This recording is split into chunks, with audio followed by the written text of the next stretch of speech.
Алаш арыстары елдікті сақтап қалу үшін шар құрды. Бастарын оққа байлады. Сол үшін олардың рухына тағзым ету заңды дүние.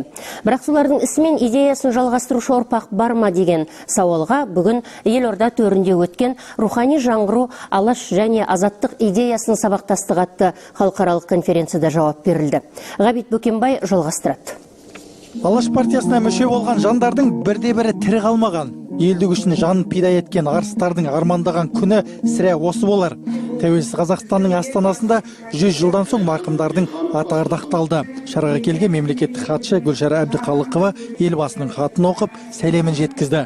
Алаш партиясының енді зиялыларынан көсемдердің барлық армандары орындалып жатыр деп айтуға толық негіз бар. Конференция негізгі идеясы сол біздің егемендігіміздің рухани көзі, біздің егемендігіміздің рухани негіздерін кезінде Алаш партиясының зиялылары қалап кеткендігі туралы бүгін жақсы әңгімелер айтылып отыр. Алаш арысы Әлихан Бөкейхан қазақтар басқа ұлттар қатарлы биік мансапқа ие болсын деп талап қойды.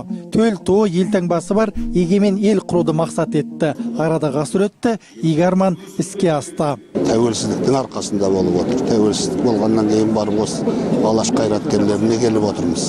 Тәуелсіздік болмаса, бұның бірі ашылмай қалар еді.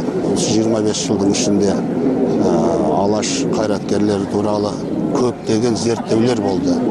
Көптеген еңбектер жарыққа шықты. Көптеген ойлары жүзеге аспады, бірақ негіздері, пиғылдары менің ойымша бұл еліміздің қазіргі таңда осындай деңгейде, осындай жағдайда жүргеніне осы азаматтардың үлкен рөлі, үлкен деңгейдегі істеген шаралары менің ойымша бүгін сол туралы тарихи баға беріліп жатыр. Алқалы жиынға еліміздің 4 бұрышын айтпағанда алыс жуық шетелдерден ғалымдар келіп қатысты. Қазіргі Қазақстанның қабырғасын қалап кеткен ерлердің еңбегі жайлы ғылыми баяндама жасады, рухын асқақтатты.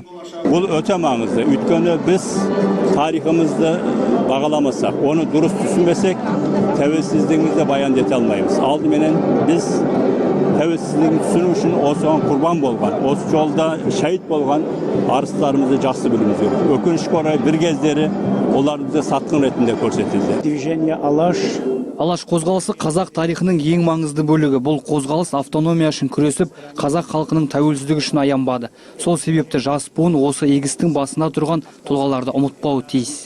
Қазақ азат атанғанда 26 жыл, еңсеміз тік, егемен елміз. Жиналғандар бостандық үшін кеудесін оққа тосқан. Алаш арыстандардың ерлігін қазіргі ұрпақ санасына сіңіру ең басты міндет деп тарқасты. Ғабит Бөкенбай, Азамат Кәкенов, Қазақстан ұлттық арнасы.